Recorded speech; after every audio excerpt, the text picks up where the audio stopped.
तो आपकी दूसरी क्लास में होती है, जिसमें से अभी तक आपको इसके पहले पंचवर्षीय योजना तक पूरा पढ़ाया गया था। अब आपका शुरू होगा आपका चैप्टर बजट से। ठीक, तो बजट के अंतर्गत क्या होता है, सबसे पहले आप ये पढ़ते हैं कि सबसे पहले बजट को जो शब्द उत्पन्न हुआ है भूजे से, किससे हुआ है, जिसका शब्द करता है चमड़े का थैला। क्या होता है, चमड़े का थैला। एक्चुअली बात यह है ना कि सबसे पहले 1773 ईस्वी में जो ब्रिटिश अर्थशास्त्री थे उनका नाम था रॉबर्ट वालपोल। क्या नाम था, रॉबर्ट वालपोल। तो 1773 ईस्वी में उन्होंने अपना बजट पेश किया था और सारा बजट एक थैले में ले गए थे, चमड़े के थैले में, तो उसे लोग बूझे बूझे कहने लगे। तो उसी से बूझे शब्द के बाद क्या बन गया, बजट।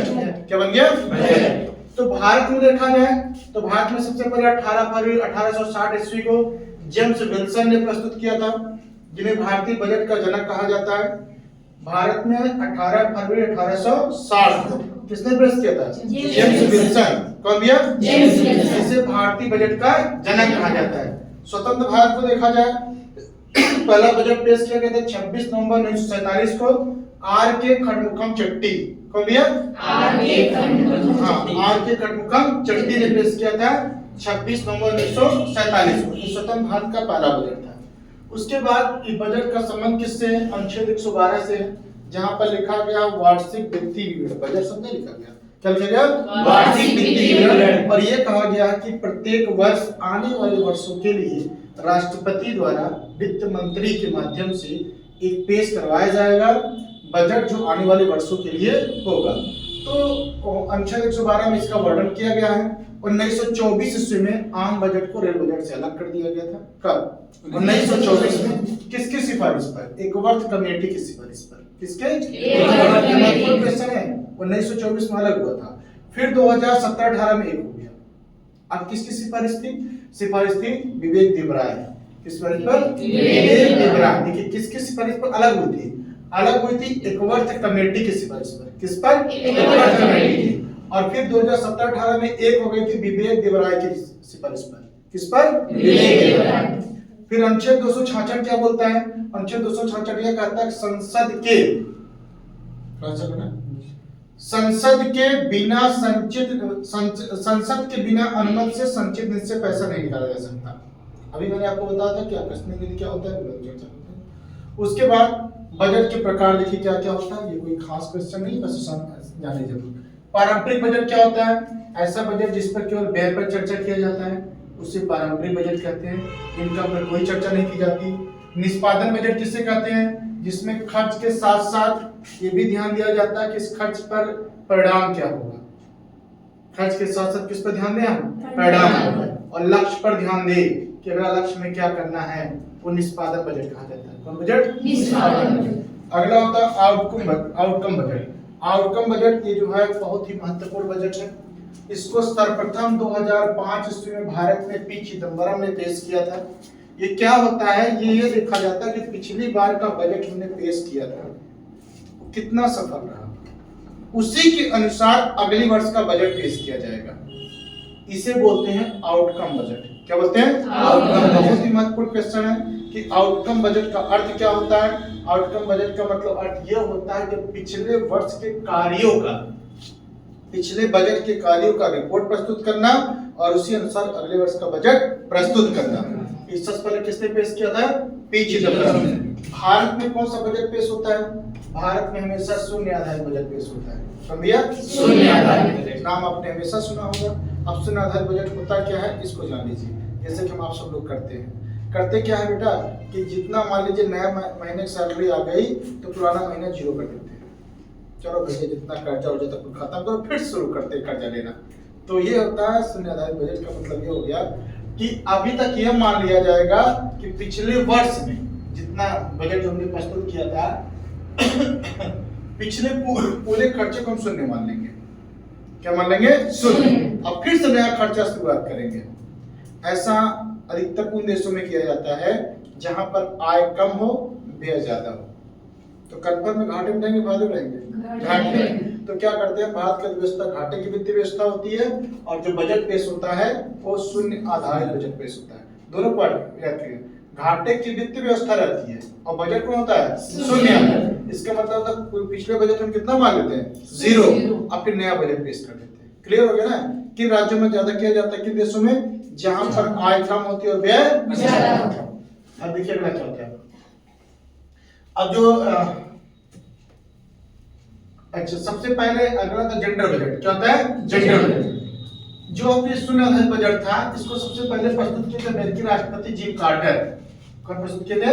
अमेरिकी राष्ट्रपति जिमी कार्टर। उन्होंने सबसे पहले सुना था बजट पेश किया था।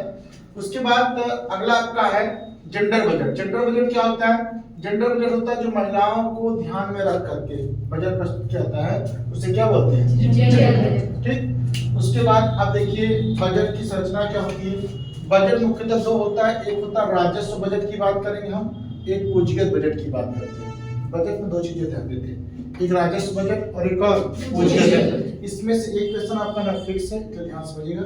राजस्व बजट का मतलब क्या होता है? आपने जब बजट में बताया था कि हम 5 कुछ पैसा जो है हमारा टोटल 53 कुछ नहीं, तो इतना हमारे का जो बजट पेश हुआ है, इसमें क्या अर्थ होता है? एक होता है राजस्व प्राप्ति, एक होता है हमारा पूंजीगत प्राप्ति। अब से राजस्व प्राप्ति किससे कहेंगे और पूंजीगत प्राप्ति किससे कहेंगे, इस पर ध्यान देते हैं बेटा। देखो राजस्व बजट में कौन आता है? राजस्व प्राप्ति और राजस्व व्यय।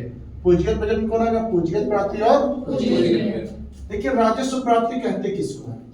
सरकार को मिलने वाली वह राशि जिस पर इसे कोई खर्चा नहीं करना पड़ता। ये तो अच्छी जरूरत है, कुछ भी खर्चा न करना पड़े, पैसा आ जाए, ये अच्छी बात है, खराब बात है? ये राजस्व का स्रोत होता है। कभी कभी क्या होता है कि आप लोग कहते हैं पुलिस वाले चालान बहुत कर रहे हैं, बिना कहे सुने चालान करना शुरू कर दे रहे हैं। कभी कभी आप देखते होंगे सरकार इसे टैक्स बढ़ाती है, वसूलना चालू कर देती है, तो आपको लगता है ऐसा क्यों कर रहे हैं? एक्चुअली वो राजस्व प्राप्ति है। क्या है? राजस्व प्राप्ति। जब उनको घाटा होने लगता है, राजस्व खाली होने लगता है, तो सरकारी विभाग का आदेश जारी हो जाता है, इतना पैसा दो। और पैसा देने के लिए वो क्या करेंगे? जबरदस्ती चालान करेंगे। क्या इसमें उनका कुछ लगा? सरकार कुछ लग रहा है क्या? केवल खर्रा रसीद कट गया, 2000 रुपए जाओ चालान तुम्हारा पड़ गया, अब तुम जाओ सरकार जमा करो। वो सारा पैसा किससे कोष में जाता है? राजस्व में। देखिए जब सरकार को वह प्राप्ति है जिसके बदले उसे कोई भुगतान नहीं करना पड़ता, जैसे इसमें कर आता है, जीएसटी आता है, ब्याज आता है, जितना जुर्माना है सब किसमें आएगा? राजस्व। शुल्क आता है, अनुदान आती है, सरकार दान लेना शुरू कर देती है, तो राजस्व घटा होता है। दूसरा तो राजस्व व्यय। राजस्व व्यय उससे होता है जिससे किसी भी संपत्ति का निर्माण नहीं होता, उससे राजस्व व्यय बोलते हैं। एक राजस्व व्यय में हमने क्या, राजस्व आय हमने क्या किया? क्या सरकार कुछ पैसा खत्म हुआ? नहीं, सिर्फ आय हुआ ना, वैसे राजस्व व्यय भी होता है। इसमें कोई संपत्ति सरकार की नहीं बनती, केवल खर्चा ही होता है। जैसे सैलरी, इसमें क्या बन रहा है? सरकार कुछ बन रहा है? नहीं।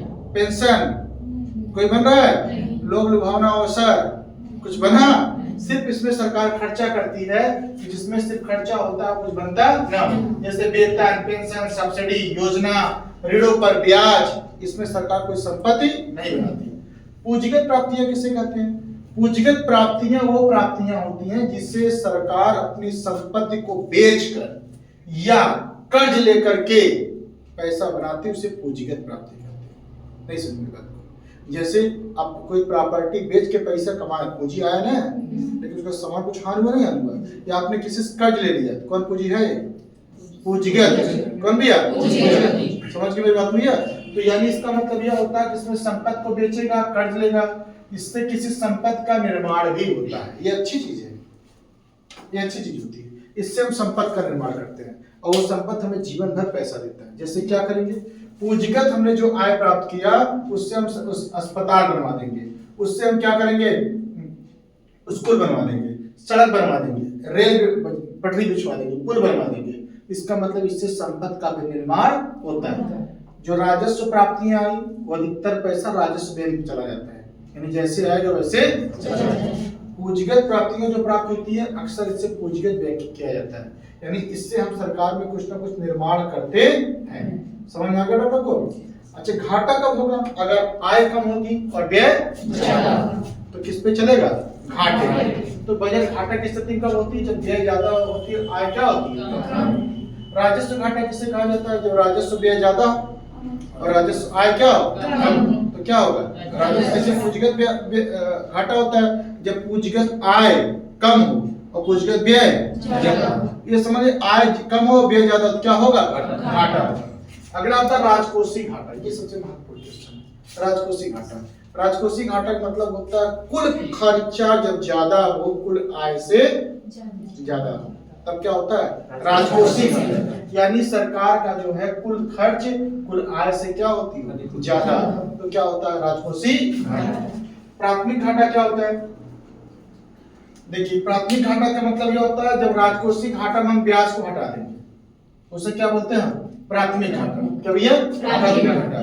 इसमें यह माना जाता है कि पिछले वर्ष सरकार ने जितना कर्जा वर्जा लिया तो उससे मेरा कोई मतलब नहीं है, केवल जो मैं कर रहा हूं उससे मेरा मतलब है। तो प्राथमिक घाटा में पिछले वर्ष के सरकार के कार्यों को लिया जाएगा नहीं लिया जाएगा? नहीं लिया जाएगा। प्राथमिक घाटा में सरकार के पिछले वर्ष के कार्य को नहीं लिया जाएगा। ठीक है, अब उसके बाद देखते हैं अगला आपका जो, ये तो आपका घाटा पूरा संबंधित क्वेश्चन हो गया आपका। ठीक, अब हमारे यहाँ जो कोष बनता है, जो सरकारी खाता खुलता है, वो खाता कितने के तरीके का होता है? एक होता है संचित खाता, एक सार्वजनिक खाता, एक आकस्मिक खाता। 3 खाता होता है। कितने? 3। पहले कौन है? संचित खाता। संचित खाता का मतलब क्या होता है? जितना राजस्व पैसा आ गया, जितना हमने ऋण लिया हुआ है, सभी पूंजी किसमें पता रहेगा रखा जाएगा? संचित। किसमें? संचित। जितना राजस्व आ रहा है सब कहाँ जाएगा? संचित। जितना दूसरे से ऋण ले रहे हैं किसी राज्य से या किसी देश से, वो भी कहाँ जाएगा? संचित।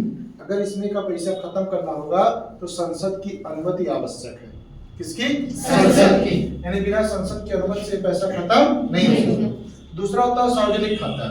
ये वो खाता होता है जिस पर जो सरकार का नहीं है, जो सरकार का पैसा नहीं है, केवल सरकार के पास अमानत के रूप में रखी है। नहीं समझा? सरकार का पैसा नहीं है लेकिन सरकार किस रूप में रखी है? अमानत। जैसे लोगों सरकारी लोगों पीएफ जमा होता है, पीएफ का कटता है ना, तो पैसा किसके पास है? सरकार के पास है। तो सरकार के पास है। आप जानते हो सरकार इसका यूज करने के लिए किसी से पूछती नहीं है, यूज कर लेती है। किसी से पूछेगी? सरकार का ही मेन स्रोत है खत्म करने का। क्यों? क्योंकि वह पीएफ पैसे जो ट्रस्ट का पैसा आता है, इसको निकालने के लिए किसी की परमिशन की आवश्यकता नहीं। कंफर्म हो गया? लेकिन संचित निकालने के लिए संसद की आवश्यकता होगी। और तीसरा है, तीसरे का नाम है आकस्मिक फंड। क्या होता है? आकस्मिक फंड। भारत में कितना है? 500 करोड़ का। कितने का? 500 करोड़। इसमें कौन पैसा रखा जाता है? इसमें किसी भी देश का वो पैसा रखा जाता है जो आकस्मिक स्थिति में खत्म होगा, आपातकाल की स्थिति में खत्म होगा। जैसे बाढ़ आ जाए, भूकंप आ जाए, इन सभी स्थितियों में जो पैसा खत्म करके रखा जाता है उसे आकस्मिक फंड कहते हैं, जिसमें 500 करोड़ रुपए रखा जाता है। कितना? 500 करोड़। ये किसके समझ से निकलता है? राष्ट्रपति के समझ से। किसके होता है? राष्ट्रपति। सुनाएगा पूरा हो गया आंसर। तो कितने कोष हमारे पास होते हैं? 3। संचित, सार्वजनिक और आकस्मिक। तो पूछेगा निम्नलिखित में से किस कोष पर पूरा का पूरा अधिकार सरकार का होता है? सार्वजनिक। क्या वो सरकार की प्रॉपर्टी है? क्या नहीं। तो केवल अमानत के रूप में रखा हो, जैसे पीएफ आपने जमा कर दिया, आप सरकार भरोसा देखो, सरकार हमारा पैसा हमको दे देना, कर ठीक है दे देंगे, लेकिन तब तक हम अपना इस्तेमाल करते रहेंगे, यूज करते रहेंगे। ठीक, तो कौन पैसा होता है आपका? सार्वजनिक। आकस्मिक नीति का पैसा जिम्मेदार कौन है? राष्ट्रपति। कौन भैया? राष्ट्रपति। का जवाब आपको मिल चुका होगा कि कैसे सरकार तुरंत पैसा निकाल कर दे देती है।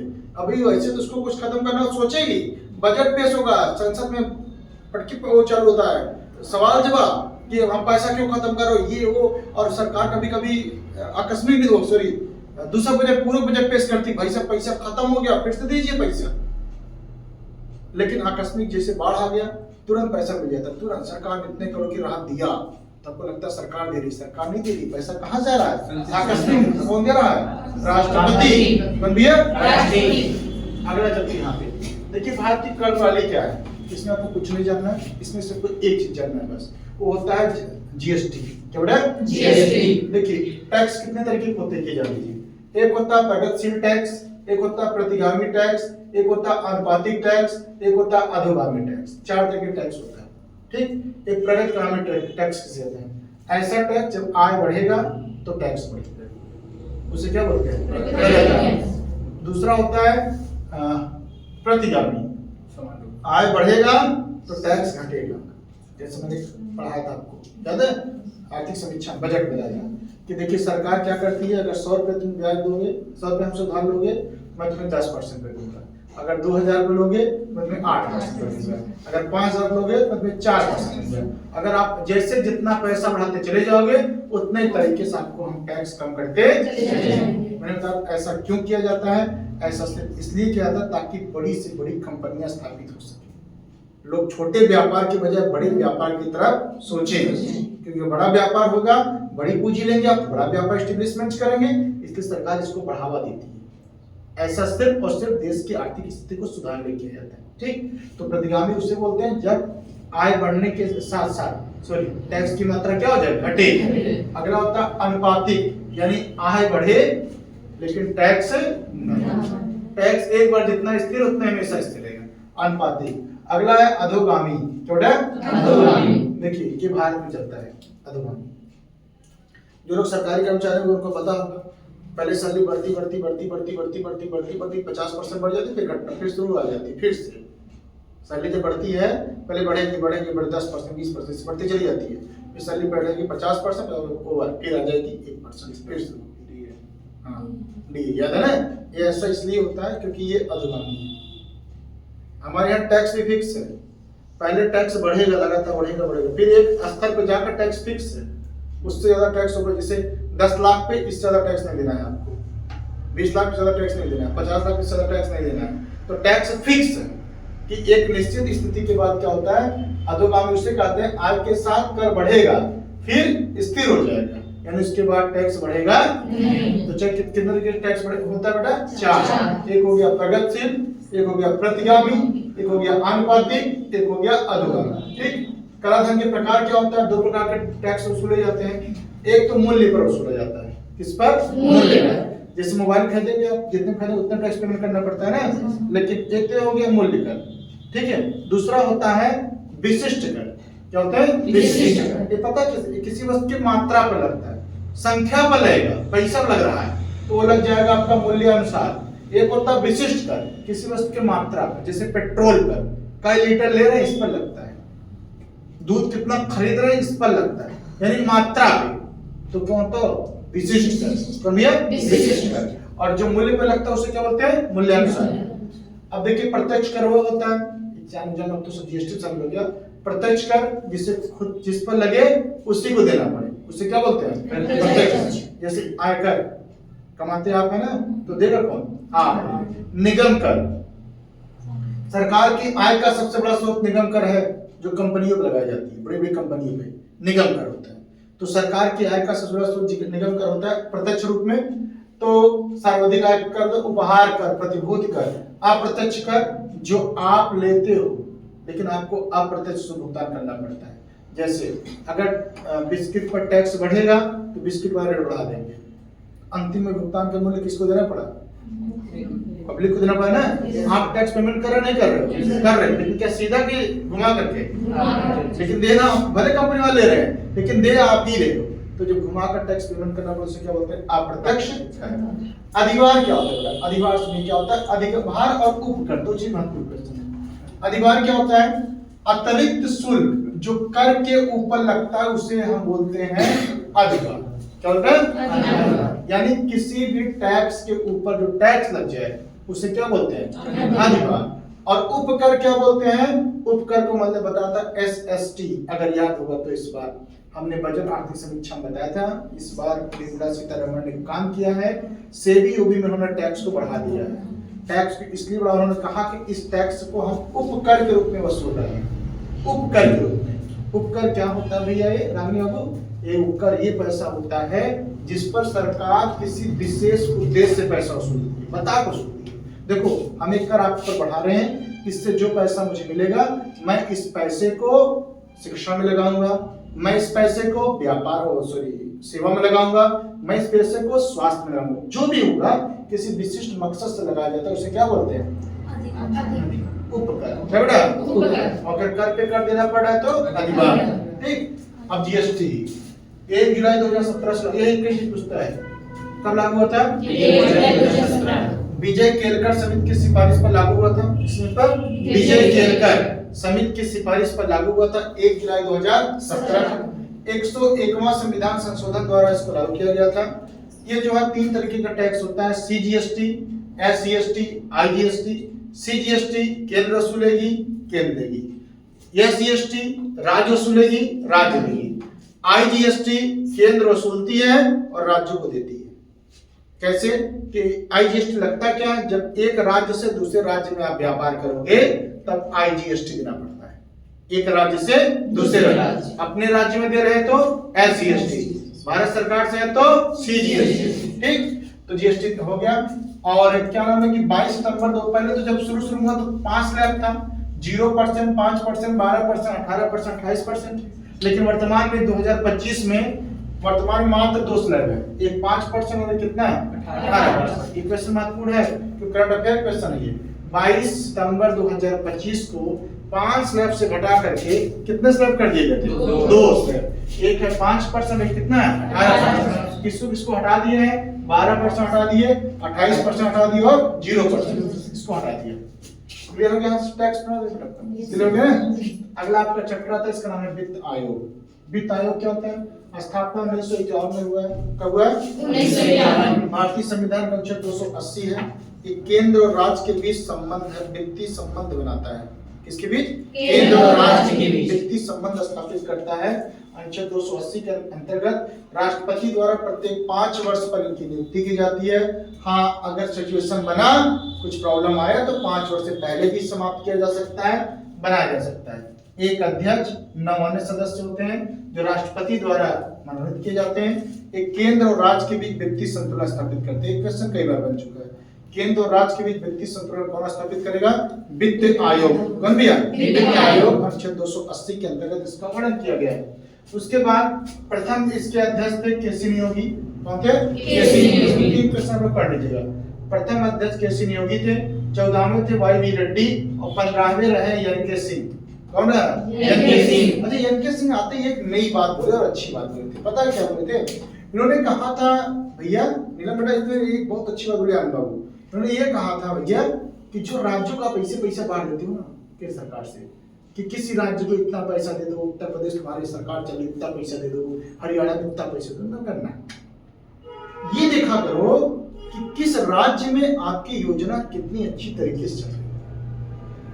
जो आपके द्वारा दिए गए पूंजी का सही उपयोग करता हो और पूरा उपयोग कर लेता हो, उसी को आप पैसा दीजिए, अन्यथा मत दीजिए। इसका भी मेरा भी मन रहता है कि मैं सिर्फ उन्हीं बच्चों को पढ़ाऊं जो पूरा पढ़ करके आए, तभी अगला ज्ञान दीजिए, अन्यथा मत दीजिए।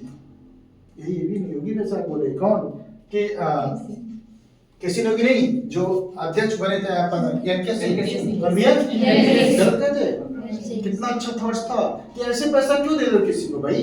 जैसे अगर आपने कपड़े खरीदा होगा, ठीक है, 2 तरह के बच्चे होते हैं, लड़कियां ज्यादा शौकीन होती है भाई, रोज एक कपड़े खरीद रही है नए नए, ठीक। अब उन्होंने कहा कि ऐसा बच्चा भी होता है, ये परिवारजन लोग कहते हैं कि देखो बेटा आपने कपड़े को खरीदा है, इसका यूज कर लो, जब अच्छे से यूज हो जाए और लगे कि हाँ ठीक है पर तनी तो ढकना है, अच्छा भी लग रहा है आपके ऊपर, पहन लो, और जब इसका बिल्कुल यूजलेस हो जाए तब नया खरीदो। पता चले खरीद कर रखते चले जा रहे, तो इससे क्या होता है कि तुम्हारे पैसे की हानि हो रही है। तो केसी नियोगी ने भी, सॉरी क्या नाम है, एन के सिंह ने भी ये सिफारिश की थी कि अनुदान जो दो वो राज्यों के प्रदर्शन के हिसाब से दो। किस हिसाब से? राज्यों के प्रदर्शन के हिसाब से। महत्वपूर्ण क्वेश्चन माना है बाबू, पीसीएस पूछा, शायद क्वेश्चन पूछा गया था कि निम्नलिखित में से कौन तथ्य सत्य है। इसमें एक तथ्य भी था कि राज्यों को प्रदर्शन के आधार पर अनुदान देने की राशि किसने अनुदान करने की सिफारिश किसने किया था? अच्छा, राज्यों का केंद्र राज्य में हिस्सा कितना होता है? मुख्यतः 42% होता है इसका हिस्सा राज्यों का। जम्मू कश्मीर में इसको 41% रखा गया है। ये चैप्टर आपका समाप्त हुआ। अब अगला चैप्टर स्टार्ट होगा मुद्रा स्फीति। समझ में गया आपको ना? वित्त आयोग से क्या क्वेश्चन पूछेगा? अनुच्छेद पूछेगा, केंद्र राज्य बीच संबंध को स्थापित करता है। तीसरा ये पूछेगा कि वर्तमान है कौन? इनके सिंह। अगला मुद्रा स्फीति, इसको आप लोग अच्छे से जानते हैं। मुद्रा स्फीति का मतलब क्या है? एक गाना आया था, पहले आप लोग सुने होंगे, क्या जमाना आ गया है दोस्तों, नहीं सुने? पहले जितने मिल जाती थी मिठाई, अब उतने में देखने को मिलती नहीं खटाई। क्या जमाना आ गया है दोस्तों। अब ये जो गाना बना था ना, वो उस पर बिल्कुल था कि महंगाई पर था। एक अटल बिहारी वाजपेयी के समय गाना प्रसिद्ध हुआ था, वाह हरे अटल चाचा पियज की अनार हो। ये प्याज 80 रुपए किलो बिक रहा था, 200 रुपए किलो बिकता था, तो महंगाई का गाना था कि वाह हरे अटल चाचा पियज की अनार हो। तो ये जो महंगाई का मतलब क्या होता है? मुद्रा माने पैसा, स्फीति माने फैलना, यानी मुट्ठी भर के पैसा। मैंने कल उस दिन दौर दिया था आपको कि बोरा भर के पैसे ले जाओ और थैला भर के सामान लेके आओ, मुद्रास्फीति है। यानी झोला भर के सामान लेके जाओ तो पन्नी में सामान लेके आओ, पन्नी भर के पैसा लेके जाओ तो जेब में सामान लेके आओ, जेब में पैसा भर के लेके जाओ तो हाथ में पैसा सामान लेके चले जाओ, हाथ और हाथ में पैसा लेके चले जा रहे हो तो उंगली में टांग के चला। यानी पैसे का महत्व घट रहा है बढ़ रहा है? पैसे का महत्व घट गया बेटा, तभी तो देखिए हम इतना पैसा ले गए और हमको सामान इतना मिला, यानी पैसे की कीमत गिरी बढ़ी गिर गई। अन्यथा इतने पैसे इतना सामान मिल सकता था ना। तो जब इतना सामान मिलता तो कहते भैया की मंदी की स्थिति है, भाई वस्तुएं बहुत सस्ती हो गई है। और दोनों खतरनाक है, अगर वस्तुएं बहुत सस्ती हो जाएंगी तो कंपनी को नुकसान होगा, देश की अर्थव्यवस्था गड़बड़ हो जाएगी। महंगाई बहुत अच्छी है, लेकिन यदि पूंजीपति देश होता तो, हर कोई व्यक्ति कार्यशील होता तो, यदि हर व्यक्ति कार्य करता तब। अब पता चले महंगाई उनके लिए अच्छी है जिनके यहाँ इनकम का स्रोत है, और अगर इनकम का कोई स्रोत ही नहीं है तो महंगाई की स्थिति खराब हो जाती है। तो मुद्रास्फीति उसे कहेंगे जब किसी वस्तु की कीमत समय के साथ बढ़ जाए और मुद्रा की कीमत क्या हो जाए, वस्तु की कीमत बढ़ेगी तो मुद्रा की कीमत घटी बढ़ी घट गई भैया। मतलब 1 रुपए में पहले इतना सामान मिलता था, अब 1 रुपए में इतना सामान मिलने लगा, यानी मुद्रा की कीमत गिर गई बढ़ी। 1 रुपया अब भी वही है ना। आप लोग आइसक्रीम खाए होंगे 1 रुपया 2 रुपए में, हाँ नहीं था? अब मिलता है क्या? तो 5 रुपए नीचे बात नहीं करेगा, 10 रुपए नीचे बात ही नहीं करेगा। 10 रुपया कौन हमको दे दो, ठीक है। अब देखिए जो लिखा है वही है। क्या बोला कि हम एक दुकान पे गए, आप किस किस रंग का नोट है इसकी पहचान बता देगा आपको ट्रिक के माध्यम से। कैसे? एक दुकान पे गए आइसक्रीम खरीदने के लिए, क्या आइसक्रीम, तो कौन वाला आइसक्रीम खाएंगे? लड़कियां चॉकलेटी, कौन दिया? ये देखिए ये है नोटों की पहचान, कौन सा नोट किस रंग का है और किस पे क्या छपा है। तो आप गए एक दुकानदार के पास, आपने कहा क्या 10 वाला चॉकलेटी कौन दे दो, बोलो 10 वाला 10 रुपए का नोट चॉकलेटी कलर, उसका चॉकलेट ब्राउन है, चॉकलेटी कलर का है 10 वाला नोट, और कहने कौन दे दो, कौन से में मतलब कोणार्क का सूर्य मंदिर छपा है। उसने क्या कहा पता आपको? उसने कहा नहीं 10 वाला नहीं है। तो कहना ऐसा करो ये लो 20 वाले लो, ये लो 20 वाला, लेकिन नारंगी रंग का है, चॉकलेटी नहीं है। किस रंग का है? ये लो 20 वाला। एलोरा 20 वाला मतलब 20 रुपया, नारंगी रंग का है, नारंगी 20 वाला नोट किस कलर का है? नारंगी। तो मैंने कहा कि बेटा उसने दुकानदार ने क्या कहा? ये लो 20 वाला, 10 वाला कौन खत्म था? ये लो 20 वाला, ये किस तरह का दे रहा है? नारंगी। तो 20 वाला नोट किस कलर का है? नारंगी रंग का, और कौन सा छपा है उस पे? एलोरा का मंदिर। फिर उसने कहा कि तब अब भाई साहब लेना तो पड़वे करेगा, ठीक है। आप गए बोलिए लो 50 रुपये, क्या कर रहे हो? 50 रुपये। आपने कहा कि ऐसे बोलिए ये लो 50 रुपया और एक सेंटर दे दो, बोलो पूरा पूरा बोलिए ये लो 50 रुपये और एक सेंटर दे दो। मतलब हम्पी, मतलब हम्पी, हाँ हाँ बोले आपने, हाँ हम्पी। ये लो 50 रुपये, 50 रुपये का नोट, सेंटर दे दो फ्लोरेसेंट, किस कलर का है? फ्लोरेसेंट कलर का। बन गया? कंफर्म हो गया? अब सेंट भी लेके चले आ, 20 रुपया बंधक को दे रहा था, 50 रुपये इसको दे चले आ। और जब रास्ते में आप आ रहे थे तो आपने क्या देखा पता आपको? आपने देखा कि एक रानी का शव जा रहा था। क्या जा रहा था? रानी का शव जा रहा था। आपने जब देखा और जानते रानी महारानी है तो उनका शव ऐसे जमीन पे जाएगा नहीं। इस समय नंबर 1 गाड़ी चल रही लेवेंडर, डिफेंडर का चचा, लेवेंडर गाड़ी चल रही है। हाँ तो किस गाड़ी चल रही हो? उनका 100 जा रहा है किस गाड़ी से? तो 100 से 100 रुपये नोट, रानी से रानी का बाग, और लेवेंडर से जो कलर है लेवेंडर कलर। याद हो गया? तो बताओ बेटा रानी की लाश 100 किससे जा रहा था? लेवेंडर से। और सुनो जो गाड़ी जा रही थी, सच्ची सच्ची बता रहा, भगवान कसम झूठ नहीं बोल रहा हूँ, सच्ची सच्ची मतलब सांची का स्तूप, सच्ची सच्ची मतलब सांची का स्तूप। सच सच बताओ क्या मैंने वहां देखा भैया आप लोग? हमने क्या देखा वहां पे कि लगभग 200 लोग, रानी की है 200 लोग पीला कपड़ा पहन के उनके पीछे जा रहे थे, लाश के पीछे। कितने लोग? 200। तो 25 मतलब 200 लोग जा रहे थे, 200 नोट, पीला पीला कपड़ा पहन करके, तो चमकीला पीला कलर का नोट होता है। कौन वाला? 200 वाला। भैया 200। आप सुनो भाई साहब, अब महारानी है, क्या बेटा? महारानी। तो उनकी लाश वो जलाए गए होंगे बाबू, पता है? यहाँ से 500 किलोमीटर दूर है दिल्ली का लाल किला। कहाँ से? यहाँ से, यहाँ रानी मरी थी, वहां से 500 किलोमीटर दिल्ली का लाल किला था, वहां ले जाकर के एक स्टोन में रानी को रखा गया था। किसमें रखा गया था? स्टोन में। अब 500 किलोमीटर दूर बने 500 का नोट, ठीक है। अब लाल किले में, यानी उस पर लाल किला छपा हुआ, स्टोन रखा गया था, स्टोन ग्रे कलर का, क्या है? 500 का। अब रानी आ गया, वापस आएंगी, तेरा ही होगा कि नहीं होगा? तेरा ही होगा ना। देखो भाई सब, तेरा ही उनका होगा। लगभग 2000 जने खाए।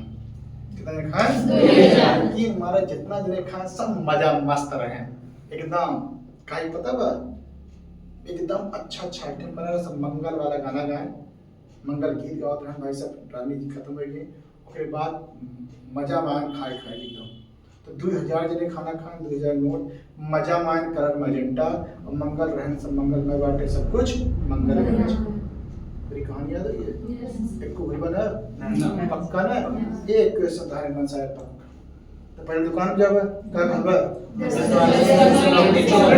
चॉकलेटी 10 वाला चॉकलेटी हो गई है। तू क्या कहेस? ले लो, कौन वाला? 20 वाला नारंगी। तो तू क्या बोलो? ला 50 रुपया के सेंट। रास्ते में चलाया ना, देखा रानी 100 जात रहा। किसे जात रहा? भाई महारानी है, उनके पीछे 200 जने गए हैं। क्या पहने ना? पीला कपड़ा पहने भाई साहब। सच्ची कहते हैं, झूठा बोलते हैं नहीं। तब फिर कहाँ गया लसिया? 500 किलोमीटर दूर दिल्ली लाल किला, वहाँ स्टोन उनका काम था। गांव घर चला का हुआ, कई खाए तो ये सब मंगल से विधि रात रही। हां, और जे जे खाए सब मजे बड़े ना मजा, सब मजे मान काहे कि खा गए तो अच्छा रानी ना भाई, सब खाए मस्त बाटे। तो 2000 रुपये नोट और मंगल बाटे, सब मंगल से विधि को मंगलयान और मजे बाटे मजेंटा। एकदम क्लियर होगा आपका? ये आप देख सकते हैं, आप ये यहां पर थे। तो मुद्रास्फीति का एकदम क्लियर होगा आपको? ठीक है, मजा आ गया पढ़ने में? आप देखिए मुद्रास्फीति क्या होता है बेटा? जब महंगाई बढ़ जाए, महंगाई क्या होगा? बढ़ जाए, यानी मुद्रा की कीमत गिरेगी और वस्तु की कीमत क्या होगी? बढ़ जाएगी। इसे क्या बोलते हैं? मुद्रास्फीति। अगर किसी स्थान पर मुद्रास्फीति बढ़ेगी तो महंगाई हो जाएगी, मुद्रा का मूल्य गिर जाएगा और क्रय शक्ति क्या हो जाएगी? घट जाएगी। क्रय शक्ति घटे बढ़ेगा भाई। आपने 100 रुपए में कम सामान मिलेगा, ज्यादा सामान मिलेगा? कम सामान। क्या भैया? अच्छा, ये महंगाई आता क्यों? अब महंगाई आता क्यों? पहला चीज कार्ड क्या है? एक कार्ड ये भी हो सकता है कि उसकी मांग ज्यादा हो और पूर्ति कम हो, तो वस्तु महंगी सस्ती होगी। अगर मांगने वाले 100 लोग हैं और मिल रहा है 50 लोग को, कीमत ज्यादा हो कम होगी? ज्यादा होगी ना। दूसरा हो सकता है बैंक लोन खूब देती हो, बैंक ब्याज खूब देती हो, लोन खूब बांटना शुरू कर दे, तब महंगाई बढ़े घटेगा? गेस करो। बढ़ेगा। कैसे बाबू नीलम? क्योंकि पैसा सबके पास हो जाएगा।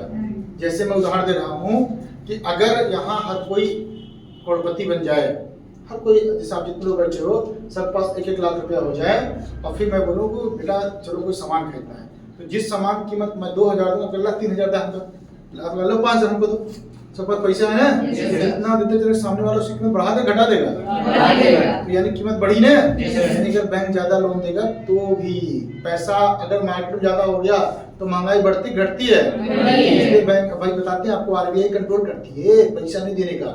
जब देखती है आरबीआई कि बैंक ज्यादा पैसा कमा ले रहे हैं ना, तुरंत ले लेती है, हमको इतना पैसा दो फिर से दो, ले लेती है आरबीआई, इसीलिए कि अगर ज्यादा लोन बांट देगी तो महंगाई क्या होगा? अपने आप बढ़ जाएगी। चलिए, उसके बाद क्या होता है? अगर किसी व्यक्ति की आय में वृद्धि हो जाए तो ये महंगाई होती है, सस्ता होता है? आय वृद्धि हो जाए। मुंबई में महंगा शहर सस्ता शहर है, क्यों?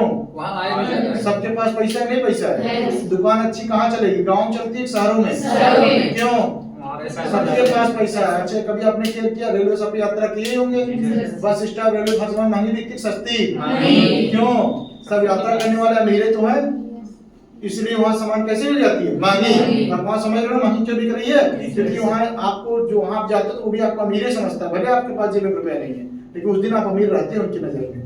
तो आय में वृद्धि हो गई।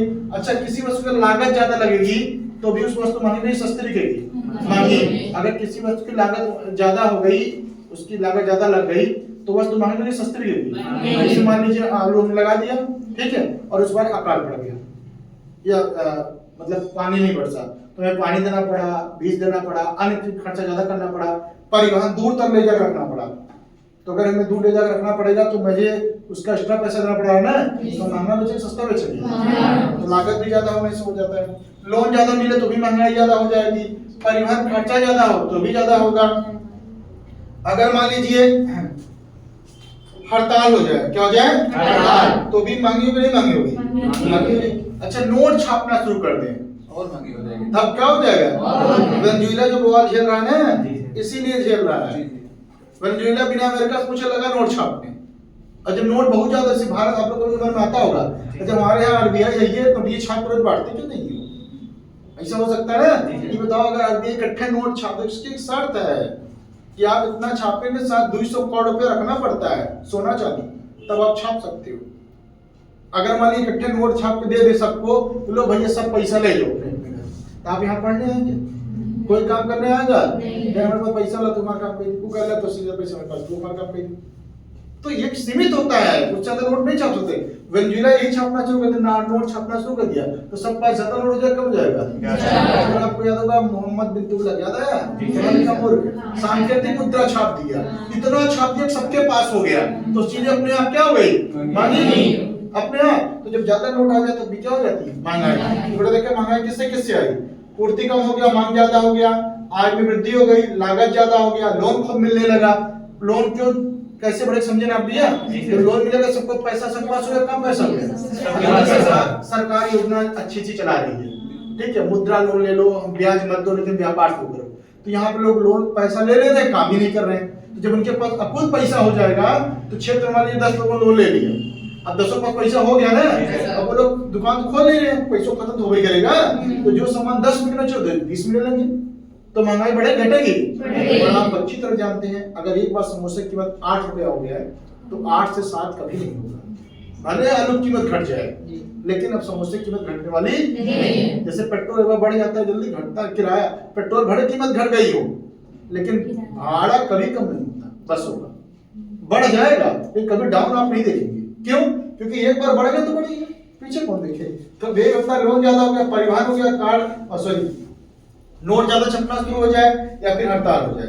अच्छा, अब इससे क्या होता है, एक क्रय शक्ति पर निर्भरता हो जाएगा, ठीक है ना। अगला देखिएगा, आयात निर्यात की निर्भरता की मांग किस पे मुद्रास्फीति समझ गए आप लोग, वस्तु कीमत बढ़ना। अच्छा, एक होता है मंदी, मंदी मतलब वस्तु कीमत घटना, वस्तु कीमत घटना, यानी क्या आ जाए उस समय हर वस्तु कीमत क्या हो जाएगी, उसे क्या बोलते हैं, मंदी। ये भी अच्छी चीज नहीं, ये भी चीज नहीं होती कि मान लीजिए, अच्छा ये भी जस्ट जितना आपने पढ़ा इसका जस्ट उल्टा हो जाए तो वस्तु कैसे हो जाएगी।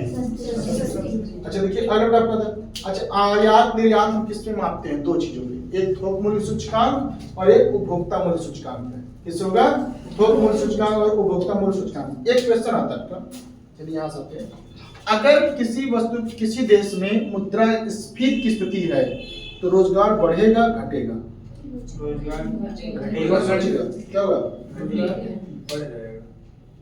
महेश सर सही है, रोजगार बढ़ेगा बेटा। तो हम लोग दो थोड़ा छोटा सोचते, बड़ा सोचते। यही तो फिलिप्स ने भी कहा था बेटा, यही फिलिप्स ने कहा था। बताएं कैसे, देखो अभी मैंने आपसे एक छोटा सा और दिया कि मेरे पास पूंजी कम है, तो मैं यहाँ सुविधाएं कम कर पा रहा हूँ, ठीक। अगर मुझे पूंजी ज़्यादा मिल जाए तो मैं इसको 2 तल्ला बनवा दूंगा, 3 तल्ला बनवा दूंगा।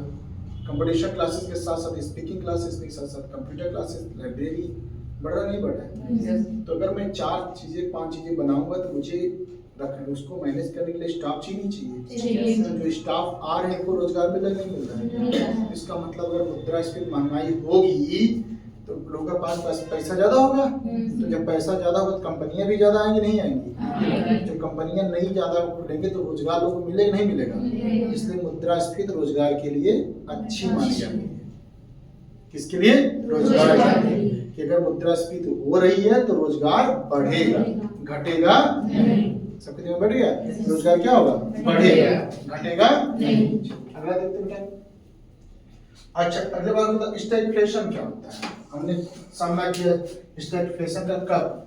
कोरोना के समय। स्टैगफ्लेशन क्या होता है? जब मंदी और मुद्रास्फीति दोनों साथ साथ चलता है, साथ साथ। एक तो हमारा रोजगार भी खत्म हो जाए और दूसरा महंगाई बढ़ता है, इसे बोलेंगे स्टैगफ्लेशन। क्या बोलते हैं? स्टैगफ्लेशन। ये देश की बड़ी खतरनाक स्थिति। कोरोना काल में क्या सामना किया? नौकरी दी गई और वस्तुएं कैसी हो रही थी? ठीक है, तो उसे स्टैगफ्लेशन बोलते हैं। ठीक, इसके लक्षण क्या है? बेरोजगारी रहेगी कम की ज्यादा? ज्यादा रहेगी। वस्तुएं महंगी होंगी, सस्ती होंगी? देश का विकास होगा, विकास रुक जाएगा? कीमतें लगातार बढ़ेंगी घटेंगी? बढ़ेगी। क्या हुई? मुद्रास्फीति तो रह करेगी, कीमतें क्या होंगी? फिलिप्स वक्त किसके किसके बीच संबंध दर्शाता है? अभी बताएं कि अगर मान लीजिए मुद्रास्फीति बढ़ेगी तो रोजगार बढ़ेगा ना। तो यानी यह बेरोजगारी और मुद्रास्फीति के बीच संबंध दिखाता है। किसके बीच? बेरोजगारी और मुद्रास्फीति। कौन संबंध पाया जाता है? विलोमन। कौन भैया? विलोमन। मुद्रास्फीति और बेरोजगारी बीच कौन संबंध पाया जाता है? विलोमन। यानी मुद्रास्फीति बढ़ेगी तो बेरोजगारी घटेगी। समझे? रोजगार बढ़ेगा ना तो बेरोजगारी क्या होगी? अगला चैप्टर आपका आता है। अब छोटे छोटे चैप्टर है, आपको बहुत छोटे छोटे चैप्टर, ज्यादा टाइम नहीं लगेगा। वित्तीय बाजार क्या होता है? वित्तीय बाजार वो वित्तीय, जहां पर वित्तीय परिसंपत्तियां का डिजिटल रूप से लेन देन होता हो उसे बोलते हैं वित्तीय बाजार। क्या बोलते हैं? वित्तीय बाजार। जहां डिजिटल रूप से पैसे का लेन देन होता हो, यानी नगद ना लेता हो, केवल डिजिटल रूप में होता हो। इसमें कौन कौन आता है? इसमें आता है सरकार आती है, बैंक आती है, तो बड़ी बड़ी कंपनियां आती हैं जो एक दूसरे की हेल्प करती है। जैसे उच्च जो हाई लेवल कंपनियां हैं, एक कंपनी दूसरे कंपनी की हेल्प कर रही है डिजिटल लेनदेन के माध्यम से। बैंकें एक दूसरे की हेल्प कर रही हैं, सरकार एक दूसरे की हेल्प कर रहा है, बैंकों की हेल्प सरकार कर रही है। तो ये जो कहलाता है वो कहलाता है वित्तीय बाजार। क्या कहलाता है? वित्तीय बाजार। मुद्रा बाजार क्या होता है?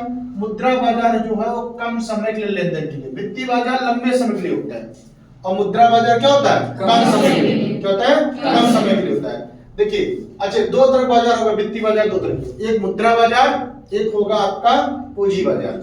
कौन कौन बाजार होगा? मुद्रा बाजार। मुद्रा बाजार कम समय के लिए होगा, पूंजी बाजार ज्यादा समय के लिए होगा। मुद्रा बाजार कम समय के लिए और पूंजी बाजार ज्यादा समय के लिए होगा। तो इस पर नियंत्रण, मुद्रा बाजार पर नियंत्रण रखती है आरबीआई। कौन रखता है? आरबीआई। कम समय के लिए होता है, अधिकतम 180 दिन के लिए होता है। इस पर पूरा नियंत्रण कौन रखता है? आरबीआई। उदाहरण के तौर पे आप देख लीजिए, जैसे ट्रेजरी बिल सरकार द्वारा पारित किया जाता है। कौन भैया? सरकार द्वारा। कमर्शियल पेपर कंपनी द्वारा। जमा प्रमाण पत्र बैंक, जैसे आप कोई बैंक में पैसा जमा करते हैं तो सोना ना जमा करते हैं तो बैंक आपको कुछ कागज देती नहीं देती है? तो देती है ना आपको, तो उसे क्या बोलेंगे? जमा प्रमाण पत्र। क्या बोलते हैं? जमा प्रमाण पत्र। कॉल मनी किसे करते हैं? कॉल मनी मात्र 24 घंटे के लिए होता है। कितने होता है? 24 घंटे। मतलब एक कॉल करिए तो आपको पैसा मिल जाएगा, इसे कॉल मनी बोलते हैं। जैसे बैंक के बड़ी बड़ी बैंकें जो एक दूसरे बैंक को देती हैं वो कॉल मनी होता है। तो मुद्रा बाजार में क्या होता है? कम समय के लिए लेनदेन होता है, अधिकतम 180 के दिन के लिए।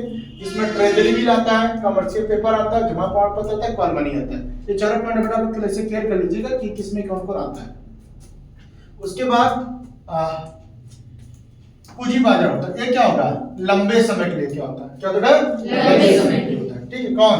पूंजी बाजार। ठीक है, इसमें क्या होता है? देखिए, मुद्रा बाजार में केवल सरकार आएगी, आरबीआई आती है, लेकिन मुख्यतः जो इसमें होता है पूंजी बाजार में, इसमें आम आदमी भी शामिल हो जाता है। कौन आदमी? आम आदमी। अब बैंक किसी को 10 साल में लोन दे देती है, देती नहीं देती? लेकिन अब आरबीआई एसबीआई को 10 साल लोन नहीं देती, बहुत देगी तो 180 दिन का। हमारा पैसा वापस करो। और यहाँ तो पैसा गांव को पैसा दे रही है सरकार को, तो कौन बाजार कहा जाता है? पूंजी बाजार। मुद्रा बाजार कम से कम ज्यादा समय। अच्छा, उपकरण कौन से हैं? ठीक है, इसके मुख्य रूप से उपकरण है डिबेंचर हो गया जो कंपनी द्वारा जारी किया जाता है, बॉन्ड सरकार या कंपनी द्वारा जारी किया जाता है, शेयर पे नियंत्रण कौन रखता है? सेबी। कौन भैया? सेबी। अच्छा, पहली शेयर मार्केट बेटा लोग जानते हो, थोड़ा बहुत बता दें आपको। सेबी, ठीक है। अगर कोई व्यक्ति पहली बार अपना शेयर मार्केट में पैसा लगाता है तो उसे आईपीओ कहा जाता है। क्या कहता है? आईपीओ। अगर दूसरी या तीसरी बार बार लगाता है उसे एफपीओ कहते हैं। क्या बोलते हैं? एफपीओ। क्लियर हो गया? देखिए, मुद्रा बाजार पर हर वस्तु पर लोन ब्याज नहीं मिलता, लेकिन जो पूंजी बाजार होता है उस पर हर वस्तु पे क्या होता है? ब्याज मिलता है। अब एक क्या होता है कि देखिए, कुछ लोग शेयर मार्केट में सीधा पैसा लगा देते हैं, ठीक। इसमें अगर आप सुनेंगे शेयर मार्केट ना, सब पूंजी लगा बैठे हुए हैं, तो सब पूंजी लगा बेटा, तो अब कुछ में पूंजी लगा बैठे हमेशा प्रॉफिट होता है, कभी लॉस भी हो जाता है, लॉस भी हो जाता है। अब आप बहुत बड़े जानकार तो है नहीं, जानकार है इसके? नहीं जानकार है। तो अगर आप चाहते हैं कि आप जानकार नहीं हो फिर भी आपका काम होता रहे और क्या हो कि आप आराम के साथ सारे कार्य को कर सकें, तो आपके लिए नया फंड है, इसका नाम है म्यूचुअल फंड। क्या नाम है? Mutual fund. म्यूचुअल फंड क्या करता है? म्यूचुअल फंड आपकी पूंजी को ले लेगा और फिर वो लगा देगा शेयर मार्केट में। उससे आपको कोई रिस्क नहीं, आपको पैसा मिलेगा, 100% प्रॉफिट ही मिलेगा। वो क्या करते हैं पता आपको? वो आपसे पूंजी ले लिए, जैसे मान लीजिए आप लोग पैसा लगा नहीं जानते, तो आपसे मैंने कहा कि आप मुझे पैसा दे दो, आपने मुझे पैसा दे दिया, तो हमने कहा देखो बेटा हम तुमको प्रॉफिट का पैसा दे देंगे। हम आपने कहा बिल्कुल कोई बात नहीं सर, 5% 3% जो भी आप कहेंगे मैं आपको 5% मान देता हूँ, मैं अपनी मेहनत काट लूंगा इसमें से, उसके बाद आपका पैसा आपको दे दूंगा। तो म्यूचुअल फंड क्या होता है? ये मुख्यतः उनके लिए होता है जो आरबीआई, जो सेबी मार्केट को अच्छी तरीके से नहीं जानते हैं। जानते नहीं जानते? नहीं जानते। इसमें पैसा यहाँ के लोग जो है सीधे खुद शेयर मार्केट में नहीं लगाते हैं, बल्कि इसके जो सदस्य वो लगाते हैं और प्रॉफिट के हिसाब से आ देते हैं। भारत का सबसे बड़ा म्यूचुअल फंड है यूटीआई। कौन है? यूटीआई। भारत का सबसे बड़ा म्यूचुअल फंड कौन सा है? यूटीआई। देखिए, एक अकाउंट होता है डेरिवेटिव अकाउंट। डेरिवेटिव अकाउंट क्या होता है? मैंने कल आपको बात बताया था कि बैंक में पैसा आपका जमा है, सरकार बैंक आपसे पैसे कमाती नहीं कमाती? कैसे? पैसा आपका है फिर भी आप पैसे कमाएंगे। आपके भाई साहब 10 लाख रुपए जमा किए हैं और आपको 10 लाख का लोन देगी, आपके भाई को 2% दे रही है और आपसे 13% ले रही है। तो डेरिवेटिव अकाउंट कहते हैं किसको है? जब सरकार, जब बैंकें आपकी वस्तु को रखे और उसी से पैसा कमाए, उसे क्या बोलते हैं? डेरिवेटिव। मैं आपको छोटा सा उदाहरण दे रहा हूँ। मान लीजिए आप अभी आलू खुदाई चालू है, तो सब लोग रखेंगे आलू कहाँ? कोल्ड स्टोरेज में। तो जब आप कोल्ड स्टोरेज में आलू रखते हो तो आपको कोई कागज मिलता है? नहीं मिलता है ना? जो लोग रखेंगे पता होगा। आप उसी कागज लेके चले जाए बैंक में और बैंक को जमा कर दो। बैंक को ये बोलो कि हमने 500 कुंटल जो है आलू वहाँ पे रखा है, अब उस 500 कुंटल आलू के एवज में जो पैसा आप मुझे दे सकते हो वो मुझे आप दे दीजिए। तो बैंक आपको तुरंत दे देगी। क्यों? क्योंकि बैंक को पता है कि अगर आप हमें पैसा है तो हम आलू बेच देंगे। जैसे सोना तुरंत पैसा मिल जाता है आपको, तो रखिए सोना तुरंत पैसा देगी। क्यों? नहीं दोगे तो सोना बेच देंगे, पर संपत्ति आपके रख रही है ना, तो इसे बोलेंगे डेरिवेटिव। क्या बोलते हैं? डेरिवेटिव। जब एक वित्तीय उपकरण जिसका मूल्य अंतर्निहित संपत्ति से प्राप्त होता है, जो वर्ड लिखा है समझे नहीं आएगा, एक वित्तीय उपकरण जिसका मूल्य अंतर्निहित संपत्ति से प्राप्त होता है, कथन का होता है, मैंने यही बताया सामान्य रूप से अगर आप कोई संपत्ति रखते हो, उस संपत्ति से जो मैं पैसा कमा रहा हूं उसे क्या बोलते हैं? डेरिवेटिव। क्या बोलते हैं? जैसे बैंक में आपने पैसा जमा किया, अब तो आप भूल गए, लेकिन क्या बैंक आपका पैसा सिर्फ रखी है क्या? कि अब हम चंदा भैया आएंगे मैं उसको पैसा दूंगा, आनंद बाबू मैं पैसा दूंगा। आपने कौन भाई साहब 500 रुपए जमा किया, आप लेने नहीं आ रहे हो, कभी यूपीआई बोली क्या आपसे? बल्कि कहते हैं कभी आप पैसा जमा क्यों नहीं कर रहे हैं, और जमा करिए, वो आपसे पैसा ले लेगी आपका, लेकिन आपका पैसा किसी को दिए भी नहीं, ताकि वो पैसे का यूज करता है, उस पैसे से क्या कमा रही है? टैक्स। तो उनको डेरिवेटिव अकाउंट रखती है। कौन रखती है? डेरिवेटिव। चलिए एक चैप्टर को समाप्त हो। अगला है मुद्रा एवं बैंकिंग। मुद्रा बैंकिंग में क्या पढ़ते बेटा? देखिए, मुद्रा जिसका उपयोग विनिमय के रूप में करते हैं, तो क्या रहता है? मुद्रा। भाई इसमें किसका इस्तेमाल करें? पैसे है ना, वस्तु लेन देन किसका इस्तेमाल करें? देखो पहले वस्तु विनिमय चलता था, एक वस्तु देके एक वस्तु देना। आप लोगों ने कभी किया नहीं किया? हाँ किए बेटा लोग ना, बचपन आप सब लोग किए होंगे, चूरन देके चूरन लेना, ये क्या था? वस्तु विनिमय। आटा देके आटा लेना क्या था? वस्तु विनिमय। एक सबसे अच्छा उदाहरण दे रहा आपको, आप गाँव क्या कहते थे कि गेहूं देके आइसक्रीम खाओ, वो क्या था?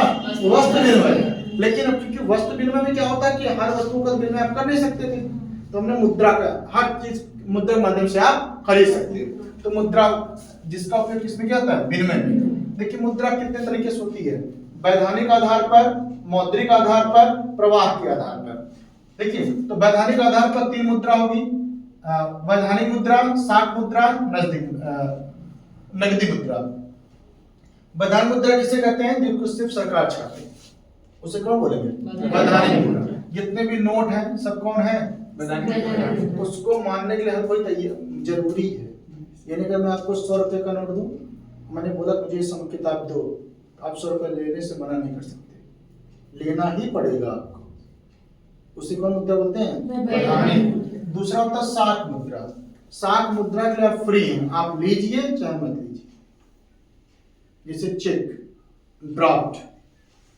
अगर मान लीजिए आपने मेरा पैसा लिया है तो आपने कहा दिखा नगद पैसा नहीं है, आप हमसे चेक ले लो, तो हम कह रहे हैं कुछ नहीं, नगद चाहिए।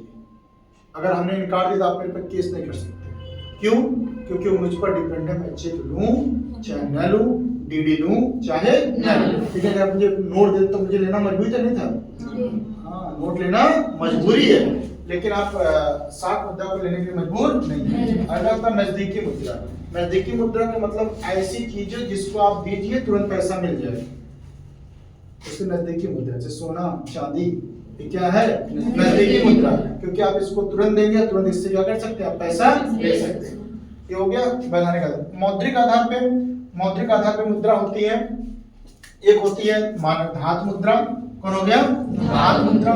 धातु में 2 होता है, एक मानक एक सांकेतिक।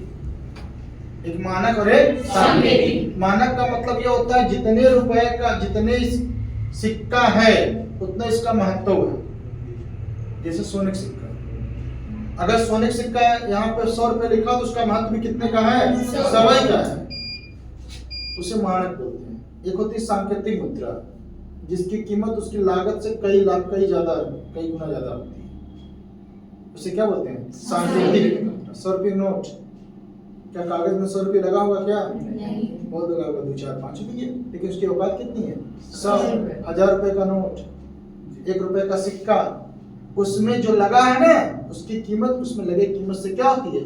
कम। उसे क्या बोलते हैं? सांकेतिक मुद्रा। क्या बोलते हैं? सांकेतिक मुद्रा। ठीक है। उसके बाद प्लास्टिक मुद्रा किसे कहते हैं? कई बार क्वेश्चन पूछ चुका है। निम्नलिखित में से प्लास्टिक मुद्रा कौन सी? डेबिट कार्ड, क्रेडिट कार्ड, यानी कार्ड लगाओ पैसा ले लो, ये कौन मुद्रा है? प्लास्टिक मुद्रा। भैया इसमें डेबिट कार्ड और क्रेडिट कार्ड। प्रवाह के आधार पर 3 मुद्रा होती है, hot money, hard currency, soft currency. Hot money किसे कहते हैं? हॉट मनी, हॉट मनी पैसे गर्म होता हो ना, ऐसा पैसा जो किसी स्थान पे लगा दो और जैसे लगे किसकी इससे गड़बड़ होने लगे तुम निकाल दो, उसे हॉट मनी बोलते हैं। क्या बोलते हैं? Hot money.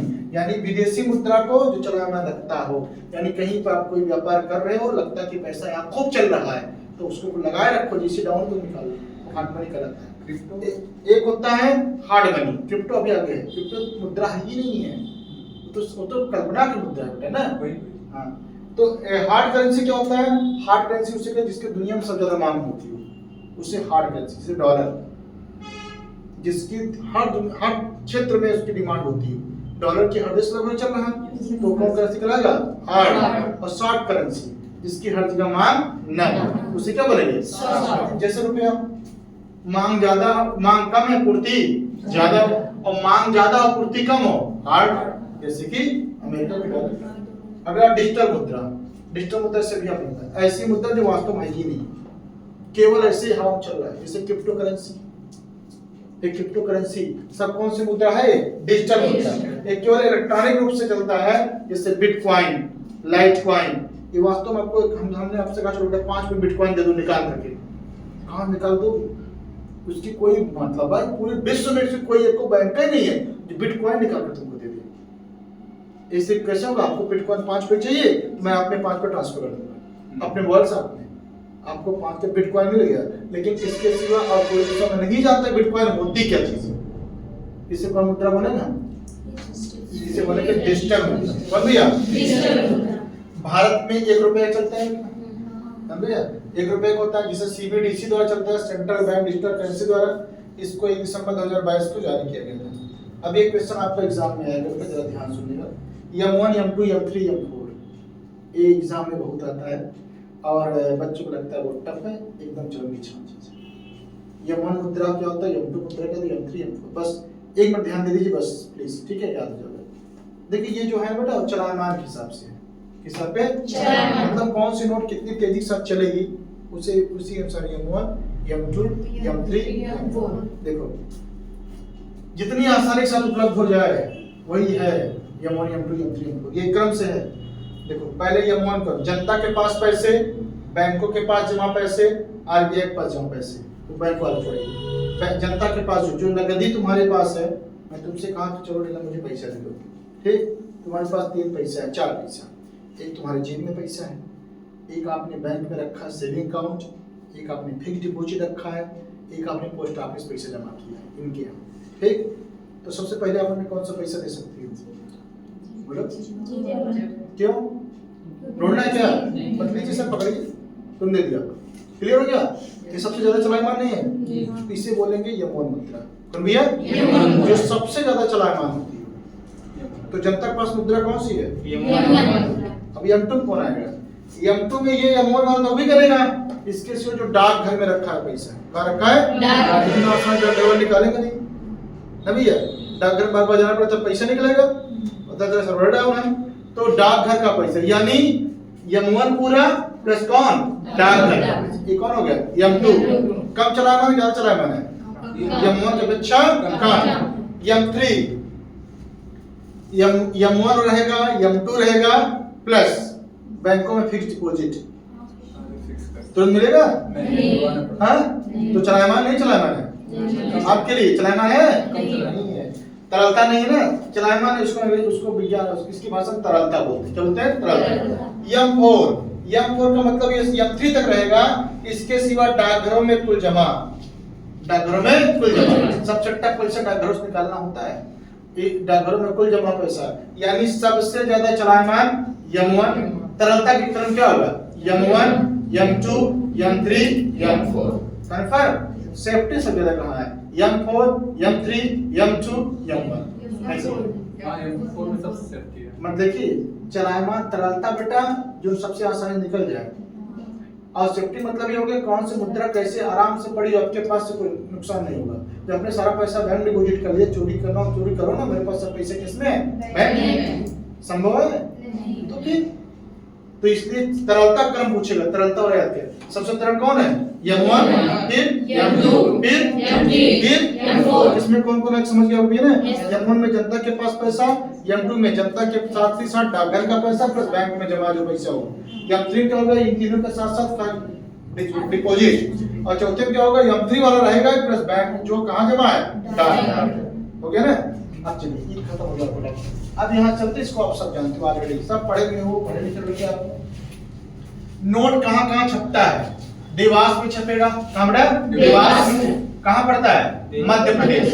नासिक में छपता है, कहाँ पड़ेगा, महाराष्ट्र। कहाँ भैया, और मैसूर छपता है, कहाँ पड़ता है, कर्नाटक। कहाँ भैया, सालबेनी में छपता हो, कहाँ है, पश्चिम बंगाल। तो नोट कितने स्थान छपते हैं, कहाँ कहाँ बेटा, देवास, नासिक, मैसूर और सालबेनी। कहाँ का बेटा, देवास, नासिक, मैसूर, सालबेनी। हाँ बेटा,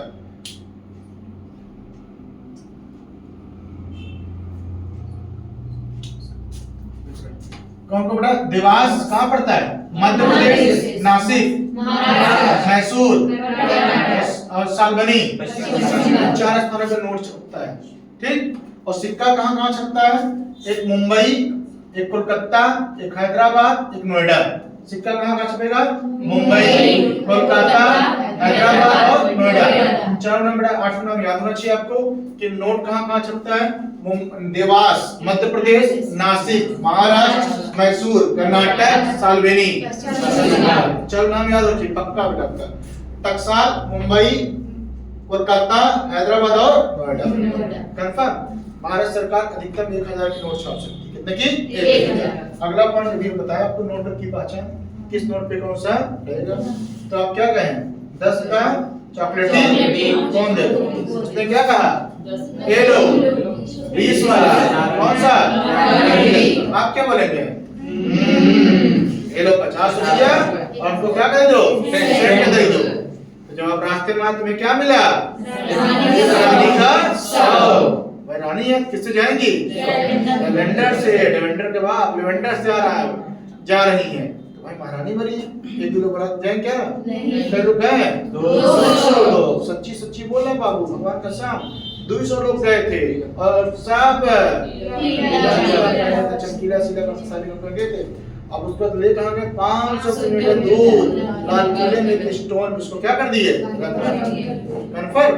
फिर वापस चले आए। तेरे ही हुआ, तेरे कई लोग खाए, तेरे ठीक ठाक बीता एकदम मंगलमय बीता रहा, कुछ गड़बड़ ना करा ना। ये खा सब कैसे रहा? एकदम मजे में, एकदम अच्छी खासी पूरी कचौड़ी बनेगी तो खा सब बस तुरंत पूरा आपको याद हो गया। अब चलता है मौद्रिक नीति। आरबीआई कैसे कैसे मौद्रिक नीति, ये आपने देखा ना, महंगाई बढ़ेगी, महंगाई घटेगी, महंगाई कंट्रोल करेगी, ये सब काम एक बंदा करता है, इसका नाम है आरबीआई, भारत के बैंकों का बैंक, यही पूरा काम करेगा। अब देखो आरबीआई करती कैसे? आरबीआई मुद्रास्फीति को नियंत्रित करेगी। साख नियंत्रण का काम कौन करता है? आरबीआई। साख नियंत्रण का मतलब ये होता है कि मार्केट में पूंजी ज्यादा बढ़ गई, लोन ज्यादा महंगा होना चालू हो गया, या लोगों के पास ज्यादा पैसा हो गया, महंगाई बढ़ती लगातार चली जा रही है, तो आरबीआई इसको कंट्रोल करती है। कैसे करेगी? दो तरीके से, एक मात्रात्मक तरीके से और एक गुणात्मक तरीके से, दो तरीके से करती है। तो आपके जो घर में होता है वही आप लोग भी करेगा। अगर आप पैसा लेके ज्यादा उड़ने लगते हो, पापा तो काम करते हैं, एक काम करेंगे, देखेंगे भैया कमात खूब बांटे और दे दूंगा है तो कहीं भैया घर बनवाए बांटे, तब कहते भैया कुछ घर बनवाए पर लगा हुआ है ठीक ठाक रहा। और अक्सर आप एक चीज और क्या किए होंगे कि सरकारी आदमी लगता नहीं है, महिलाएं ज्यादा। अगर शादीशुदा है तो उनका हस्बैंड तुरंत बोलेगा लोन ले लो, क्योंकि जब लोन लिए रहेंगी तब ना फालतू पैसे स्पेंड नहीं करेंगे। पुरुषों की भी ये कहानी होती है कि नौकरी सरकारी लगी नहीं कि परिवार कहे तो लोन ले लो। वो जानते हो लोन क्या है? तुम्हारे पापा क्या है? आरबीआई। तो पापा तुम्हारे आरबीआई हैं। वो जो लड़की का हस्बैंड था वो आरबीआई था, उसने नियंत्रण कर लिया। क्यों? कि पैसा ज्यादा खत्म कर रही है। देख रहे शादी ब्याह हर बार शरीर खरीद रही है, ये लड़का देख रहे जितनी बार आ रहा नया नया कपड़े पहन कर आ रहा है, पूरा पैसा जूता खत्म कर रहा है। पापा बोले अब तो कंट्रोल करना पड़ेगा बच्चे को, और सीधा बोल भी नहीं सकते, तो उन्होंने कहा बेटा लोन ले लो। अच्छा लोन नहीं लिए तो कहें ठीक है बेटा लोन मत लो। अच्छा ठीक है बेटा जमीन खरीद रहे हैं हम, थोड़ा सा पैसा दे दो। अब तुमको जमीन के नाम पे अपने 10 दोस्तों से उधार लेकर पापा को दे दिए, अब तुम तो खुद ही कर्ज हो गया, लो जूता खत्म ना। ये पापा कौन है? समझिए। अब पापा एक तरीका और कर सकते हैं, या तो ऐसे ले लें तुम्हारा पैसा, किससे तुम कंट्रोल होगे नहीं कंट्रोल होगे। एक तरीका और अपना सकते थे, पहले तो वही तरीका अपनाते, क्या पता है?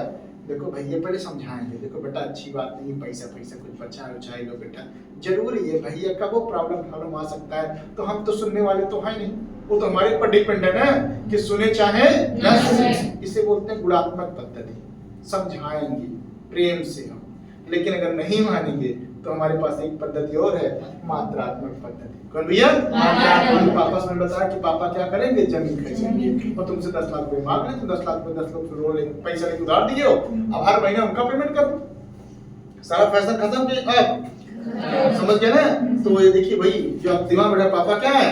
आरबीआई। कैसे नियंत्रण करेंगे? तो देखिए मुद्रास्फीति, ज्यादा महंगाई की स्थिति चाहे मंदी, दोनों का कंट्रोल करने का काम कौन करेगा? आरबीआई। तो ये कैसे करता है? मात्रात्मक रूप से ब्याज दर बढ़ा देगा। देखिए ब्याज दर, रिवर्स रेपो दर, ये सब क्या होता है? देखो क्या होता है कि अगर मान लीजिए ब्याज दर बढ़ गया, ब्याज दर बढ़ गया,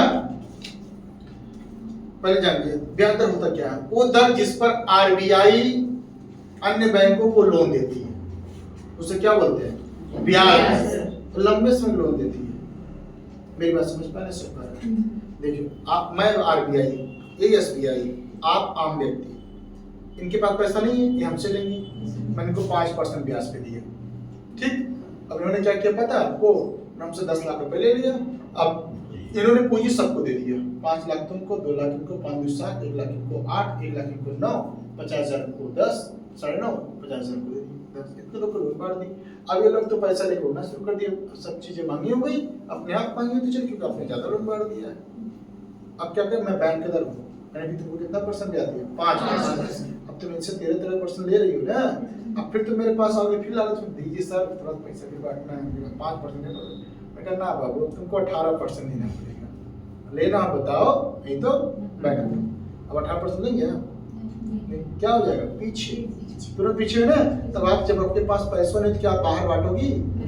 हाँ, जब नहीं बांटो तो क्या लोग खर्चा करेंगे? अब समझे ना, घर वाले पैसे कहीं ना देते रहे, कहीं की महंगाई नहीं बढ़ पा यही वजह से नहीं भैया सब लड़कियां पैसा दे देगा कुल आइसक्रीम खाएंगी, तो कुल आइसक्रीम खाएंगे तो मार्केट में बेचे और बटे तो 2 रुपये वाला चीज कितने बेचे? 3 बेचे। और सब पास पैसा हो जाता तो पहला क्या बैंक का दर करेगा। अगर बैंक दर बढ़ेगा तो लोन ज्यादा मिलेगा कम मिलेगा? कम। अगर हम महंगा कर देंगे तो वस्तु खरीदेंगे कम खरीदेंगे आप तो मुद्रास्फीति नियंत्रित होगी कि नहीं नियंत्रित होगी? महंगाई कंट्रोल हो गया बेटा। रेपो दर किससे करते हैं? रेपो दर अगर आरबीआई अन्य बैंकों को कम समय के लोन दे उसे क्या बोलते हैं? रेपो दर। रेपो दर यही अगर हम बढ़ा दें तो महंगाई नियंत्रित हो जाएगी? नियंत्रित हो जाएगी? बोलिए। हम आपको लोन देने से तुरंत महंगा कर दे रहे तो आप हमसे लेंगे तो कंट्रोल हो जाए। लेकिन मेन बैंक है, बैंक ही से पैसा सब पास पैसा होता है। इकट्ठे 10 लाख दे दिया तो वहां पे इकट्ठे 10 लाख आ गए। तो अगर 10 लाख में महंगा दूंगा तो आप भी महंगा देंगे या देबे नहीं करेंगे, आप लेबे नहीं करेंगे। मेरी बात समझा? तीसरा होता रिवर्स रेपो दर। रिवर्स रेपो दर क्या होता है? सभी बैंक के जितने से मान लीजिए आपने पैसा कमा लिया, तो आपने अपने पैसे कुछ भाग मेरे पास रख दिया। आप एसबीआई थी, आपने 10 लाख कमा लिया, 5 लाख बांट दिया, 5 लाख बच रहा है, 5 लाख आपने मुझे दे दिया कुछ समय खातिर, तो मैं आपको उस पर ब्याज दूंगा, उससे रिवर्स रेपो दर क्या बोलते हैं? रिवर्स रेपो दर। क्या डर? अब देखो ये भी अगर मैं बढ़ा दूं तो तुम लोन देना कम कर दोगे। क्यों? आप इनको 5% दे रहे हैं और मैं तुम्हें 7% दूं तो तुम किसके पास पैसा रखोगे? हमारे पास। क्यों? क्योंकि हम 7% दे। पहली बात तो, दूसरी बात इनकी गारंटी तुम्हारी वापस करेंगी नहीं। और मेरी गारंटी मैं तुम्हारी वापस करूंगा। इसलिए अगर रिवर्स रेपो दर बढ़ेगा तो भी मुद्रास्फीति क्या हो जाएगी? कंट्रोल हो जाएगी। एक होता है सीआरआर। सीआरआर का मतलब यह होता है प्रत्येक बैंक के लिए फिक्स है कि आप इतना पैसा बैंक में जमा ही करेंगे आरबीआई के पास, कि एक निश्चित पैसा आप आरबीआई के पास रखेंगे ही रखेंगे, उसे बोलते हैं सीआरआर। फिर एक पैसा ऐसा होता है जिसको आप हर बैंक को अपने पास रखना पड़ता है, उसे बोलते हैं एसएलआर। पांचों से चार समझा आपने? बैंक दर वह दर जिस पर आरबीआई अन्य बैंकों को लंबे समय के लिए लोन दे, उसे क्या बोलते हैं? बैंक दर। रेपो दर जिस पर कम समय के लिए, उसे क्या बोलते हैं? रेपो दर। रिवर्स रेपो दर जो बैंक अपना पैसा किसके पास रखती है? आरबीआई के पास। किसके पास? आरबीआई के पास। आरबीआई पर जो ब्याज देती है उसे क्या बोलते हैं? उसे रिवर्स रेपो दर। सीआरआर प्रत्येक बैंक को नकद आरक्षित अनुपात, कैश रिजर्व रेशियो, वह पूंजी जो प्रत्येक बैंक को आरबीआई के पास रखना अनिवार्य है, उसे क्या बोलते हैं? सीआरआर। क्या बोला? सीआरआर। नहीं समझे मेरी बात को? सुनिए, सरकारी कितनी बैंकें हैं? अच्छा, आपने उधर भी सुना होगा कि सहारा पैसा लेके भाग गया, सुनिए। लेकिन क्या कभी यूबीआई पैसा लेके जा सकता है क्या? नहीं। जानते हैं क्यों? क्योंकि सीआरआर उसका आरबीआई के पास है। जैसे आप एसबीआई बैंक है, आपने ये सब पब्लिक है, आपने इनसे 100, 200, 300, 400, 4, 3, 7, 9, 10, 1000 ले लिया। 1000 रुपये सब ले लिए ना। अब मैं तुमसे क्या बोलूंगा पता? मैं बोलूंगा 1000 रुपये का 500 रुपये आप मुझे दे दो, तुरंत दो 500 रुपये, तो कितना तुम्हारा सेफ्टी हो गया मेरे पास? 500। अब मैं क्यों रख रहा हूँ पता आपको? इसलिए अगर मान लो तुम बदमाशी कर रही थी या तुमने बोला मेरे पास पैसा नहीं है, तो जो तुम्हारा 500 लिए इन चारों दे देंगे, कम से कम बेचारे कम घाटा तो पाएंगे, कुछ तो मिलेगा, कुछ भी नहीं मिलेगा, कुछ तो मिलेगा। उसके बाद सुनिए, 500 1000 कमाई हो ना, अब मैं बोलूंगा 300 तुम्हें अपने पास रखना पड़ेगा। सीएसआर है, हम सीआरआर हो गए। क्या हो गए? सीआरआर। पैसा मुझे देना पड़ेगा। एक एसएलआर होगा जिससे तुम्हें अपने पास रखना है, उसे क्या बोलेंगे? एसएलआर। क्या बोलेंगे? एसएलआर। किसके पास रखना है? अपने पास। निश्चित पूंजी को रखना पड़ेगा। वो क्यों रखवाते हैं कि मान लीजिए अब तुम बेईमानी कर गई तो बाद में नहीं दी तो 5, 3, 8, ये 800 रुपये में बांट देंगे हम। कुछ पैसा मेरा नहीं मिला, अब तुम्हें जो करना 200 चाहे जो करो। यानी समझिए क्या होता है? और क्यों लोगों का सरकारी बैंक को विश्वास होता है? एसबीआई विश्वास कर रहे हैं कि आरबीआई पे, क्योंकि आरबीआई तुम्हारा पैसा देगा। मेरी बात समझो भैया? तो उससे क्या बोले? जो आपका पैसा मैंने रखा उसे क्या बोलेंगे CR। जो आपके पैसा आपके पास हो क्या है SLR। कंफर्म हो गया। एक होगा आधार दर। आधार दर ये होता है कि इसके नीचे आप लोन नहीं दे सकते। मार्केट में कितनी बैंक हैं? बहुत सारी। अगर UBI उसकी SBI उसके बाद यूको, तो पता चला कि यूको बैंक का नहीं चल रहा है क्रेडिट, उसने कहा ले जाओ मेरे यहाँ 5% पे ब्याज।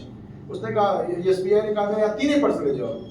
तो ऐसे अगर डिक्लेयर न करे कोई कितना भी लोन दे सकता है सस्ता में ना भैया, तो मेरे साथ चल दे, तब क्या होगा? तो इसलिए आधार दर डिक्लेयर होता है कि आप इसके नीचे कोई भी लोन नहीं दे सकते। कंफर्म हो गया ना। अब देखिए इसमें क्वेश्चन क्या होगा, बैंक दर कितना है 5.5%, रेपो दर कितना है 5.25%, रिवर्स रेपो दर 3.35% है। एक तो प्रक्रिया ये हो गई, ठीक। जो मैंने बताया कि पापा ने क्या किया तुम्हारे पैसे क्या कर लिए, रख लिए, ठीक है, कल नहीं तो कभी आती। एक तरीके हो गया ना। दूसरा तरीके का क्या पता आपको, खुले बाजार की प्रक्रिया। अब तब तो देखा बाटी समझत ना है, तब पापा कहा गए भैया सब जमीन खरीद लेते और पैसा फंसाओ थे ना। अब तुम नियंत्रण मारोगे, नियंत्रण मारोगे चलोगे 5 से है तो कहो भैया बिक्की पेट्रोल आज भी बहुत हुआ, क्योंकि अब भाई पैसे नहीं बच रहा है, क्योंकि जितना आ रहा है लोन कट जा रहा है, आ रहा 50,000 बच रहा है 500, वो स्थिति हो गई है। तो ये पापा तुम्हारा सेकंड ऑप्शन है, खुले बाजार की प्रक्रिया। प्रतिभूतियां बेचेंगे। प्रतिभूतियां बेचने मतलब कि बॉन्ड बेचना शुरू करता है। आरबीआई कहता है कि बॉन्ड ले लो 400 रुपए में, और एक 3 साल बाद तुम इसको 1500 बेच सकते हो, तुरंत आप ले लेंगे। दो भैया आपको दे दो, तो आप लिखा मैंने 400 रुपए रख लिए। अब आप 3 साल वेट करिए, तब आप 1500 बेचेंगे, भले आप प्रॉफिट, लेकिन आपका पैसों कम होने कम होगा। तो एक क्या अगर प्रतिभूतियों को बेचेगा, खरीदेगा, प्रतिभूतियों को बेचने का काम करेगा कौन? आरबीआई। तरलता कम हो जाएगी। एमएसएफ आरबीआई से मात्र 24 घंटे के लिए उधार लिया जाता है। एसडीएफ आरबीआई के पास 24 घंटे के लिए कुछ पैसा रख देता है। एमएसएफ क्या होता है कि आरबीआई 24 घंटे के लिए लोन लेता है, और एसडीएफ में आरबीआई से ज्यादा पैसा कमा ले, आरबीआई के पास में 24 घंटे के लिए पैसा रख दिया। जो रिवर्स रेपो दर था वो एसडीएफ, ठीक। गुणात्मक में भी मैंने बताया आपको, ये तो कौन था? मात्रात्मक। देखिए ऑप्शन क्या देगा पता आपको, निम्नलिखित में से कौन सा मात्रात्मक पद्धति है और कौन कौन सा गुणात्मक पद्धति, यही आप समझेगा। मात्रात्मक पद्धति कौन सा है और गुणात्मक पद्धति कौन सा है, ठीक है। तो दूसरा था खुले बाजार की प्रक्रिया बताया बड़ा आपको। अब तीसरा गुणात्मक और चयनात्मक उपकरण। इसमें क्या करेगा, सीमांत आवश्यकता होता है, इसमें साख राशियां होती हैं, नैतिक प्रभाव होता है। ये ऑप्शन दिया रहेगा निम्नलिखित में से कौन सा पूंजीगत है और कौन सा पूंजीगत नहीं है। देखिए सीमांत आवश्यकता क्या होता है, इसमें क्या होगा जब साख की राशि क्या होगी, साख की राशि कर देगा। गुणात्मक में क्या करेगा, सीमांत आवश्यकता करेगा, साख की राशि कर देगा और नैतिक प्रभाव डाल देगा। साख की राशि का मतलब ये होता है कि आरबीआई डिक्लेयर कर देगी। देखो भाई साहब, आप जैसे मान लीजिए आप एसबीआई है ना, आपने क्या किया कि एक ही क्षेत्र में पैसा देना शुरू कर दिया, उद्योग उद्योग उद्योग उद्योग उद्योग को पैसा दे रही। हमने आपको नहीं दिया ना बाबू, आप 18% से फिक्स है, 18% आप कृषि क्षेत्र में लोन देंगे, हमने फिक्स कर देखो 5% ज्यादा आप लोन नहीं दे सकती विद्यालय क्षेत्र। अब फिक्स हो गया क्षेत्र ना, तो जब क्षेत्र फिक्स हो जाए तो आप ज्यादा कम लोन देना शुरू करेगा, कम, क्योंकि क्षेत्र तो फिक्स हो गया ना। तो ये करेगी, तीसरा नैतिक प्रभाव डालेगी, निवेदन भी नहीं करेगी आपसे। तो कौन कौन गुणात्मक में आएगा, कौन कौन मात्रात्मक में आएगा, ये आपका एग्जाम का क्वेश्चन बनेगा। मात्रात्मक में रेपो दर, रिवर्स रेपो दर, एसएलआर, सीआरआर और एमएसएफ, ये सब किसमें आएगा? प्रतिभूतियों को बेचना मात्रात्मक, और निवेदन सीमांत आवश्यकता, साख पे राशनिक और नैतिक प्रभाव किस पर तीनों आएगा। अच्छा अगला चलते बेटा आपको देखिए, हमने कुछ अन्य संस्थाओं की स्थापना किया है, इसमें एग्जाम का सीधा क्वेश्चन आता है। 6 संस्थाएं ऐसी है जिसको मैं डिक्लेयर कर दिया है कि कौन से किसमें काम देना है। जैसे कृषि क्षेत्र में लोन देना नाबार्ड बैंक, कौन? नाबार्ड। इसकी स्थापना 1982 में मुंबई में हुआ था। इसका संबंध सिर्फ कृषि विभाग से, किससे? यानी दूसरे क्षेत्र में लोन नहीं दे सकता, सिर्फ किस क्षेत्र में देगा? कृषि। दूसरा सिडबी 1998, इसका मुख्यालय लखनऊ। सबसे ज्यादा क्वेश्चन पूछा है, सबसे ज्यादा कि सिडबी का स्थापना 1998 लखनऊ में। ये किसको लोन देता है? लघु उद्योग। किसको? लघु उद्योग। तीसरा है एनएचबी 1988 इसका मुख्यालय है नई दिल्ली। एक इसको देगा घर बनाने के लिए, किसे देगा घर बनाने के लिए। अगला है एक्सिम, इसकी स्थापना हुआ 1982 में। 1982 में ये क्या करता है? आयात निर्यात को बढ़ाने के लिए। Export and import bank of India, EXIM, export and import bank of India. Export IM मतलब इंपोर्ट, एक्सिम। तो ये किसने है? केवल आयात निर्यात 1982 में। अगला होता है आईडीबीआई, आईडीबीआई इसकी स्थापना 1964 में। एक किसको देगा? उद्योग के क्षेत्र में, औद्योगिक क्षेत्र में। आईडीबीआई अंतिम में भी 2015 में शुरू किए मोदी जी मुद्रा योजना, मुद्रा बैंक। ये क्या करेगा? छोटे छोटे उद्योगों के लिए लोन देगा। तो कितने हमारे पे वित्तीय संस्था हो गए? 6, जिसका क्षेत्र डिक्लेयर है। नाबार्ड का संबंध किससे है? कृषि से। सिडबी का संबंध छोटे उद्योग से। एनएचबी का संबंध, एच मतलब हाउसिंग, हाउसिंग मतलब घर बनाना। EXIM bank export and import, और आईडीबीआई उद्योग, मुद्रा छोटे। अब देखिए NABARD 1982, SIDBI 1990, NHB 1988, EXIM 1982, IDBI 1964, Mudra 2015। अब उसके बाद अंतिम पॉइंट चलते हैं, भारतीय बैंकिंग का इतिहास एवं आरबीआई। भारत का पहला बैंक था बैंक ऑफ हिंदुस्तान 1770 ईस्वी में, जो अंग्रेजों द्वारा स्थापित किया गया था। पहला भारतीय बैंक था अवध कमर्शियल बैंक। कौन था? Awadh commercial bank. लेकिन इस पे पूर्णतः भारतीय नहीं था, भारतीय था लेकिन पूर्णतः भारतीय नहीं था। पूर्णतः भारतीय बैंक कौन था? पंजाब नेशनल बैंक, लाला लाजपत राय द्वारा बनाया गया था। कौन बैंक? तीनों क्वेश्चन हो गया। पहला बैंक बैंक ऑफ हिंदुस्तान, और पहला भारतीय बैंक अवध कमर्शियल। पहला पूर्णतः भारतीय बैंक पंजाब नेशनल बैंक। कौन भैया? पंजाब नेशनल। 3 बैंकें थी, bank of Bengal 1806, bank of Bombay 1840, bank of Madras 1843। इन तीनों बैंकों को एक मिला करके 1921 ईस्वी में इनका नाम रख दिया गया इंपीरियल बैंक ऑफ इंडिया। क्या कर दिया गया? Imperial bank of India. कब? 1921 में। और इसी बैंक को 1955 ईस्वी में स्टेट बैंक ऑफ इंडिया कर दिया गया, एसबीआई। क्या कर दिया गया? एसबीआई। तीनों पॉइंट बैठ गया। इंपीरियल बैंक ऑफ इंडिया 1921 को हुआ और एसबीआई बन गया 1955। एसबीआई भारत की दूसरी सबसे बड़ी बैंक है। जहां पर आरबीआई नहीं है वहां पर एसबीआई काम करता है। कौन काम करता है? एसबीआई। ठीक। उसके बाद अगला है आपका आरबीआई की स्थापना। देखो तो 1926 ईस्वी में हिल्टन यंग आयोग की सिफारिश पर किया गया था। तो 1926 देखो बैंकों का स्थापना करना इसलिए जरूरी हो गया था, एक केंद्रीय बैंकों का, कि जो अन्य बैंकों पर नियंत्रण स्थापित कर सके। तो सभी बैंकों पर नियंत्रण स्थापित करने के लिए हिल्टन यंग योजना के माध्यम से 1934 ईस्वी आरबीआई एक्ट आया। तो 1 अप्रैल 1935 ईस्वी को आरबीआई की स्थापना कर दी गई। कब? 1 अप्रैल 1935 ईस्वी को। इसका मुख्यालय मुंबई में है। फिर 1949 ईस्वी में इसका राष्ट्रीयकरण कर दिया गया और ये भारत का केंद्रीय बैंक बन गया 1949। ये इसके पहले गवर्नर थे सर ओसबर्ट स्मिथ, पहले भारतीय बैंक गवर्नर थे सीडी देशमुख, और वर्तमान में है संजय मल्होत्रा। तीनों नाम याद कर लीजिएगा। पहला गवर्नर थे सर ओसबर्ट और पहला भारतीय थे सीडी देशमुख, वर्तमान में कौन है? संजय। देखो आरबीआई का काम क्या है? आरबीआई नोट जारी करता है।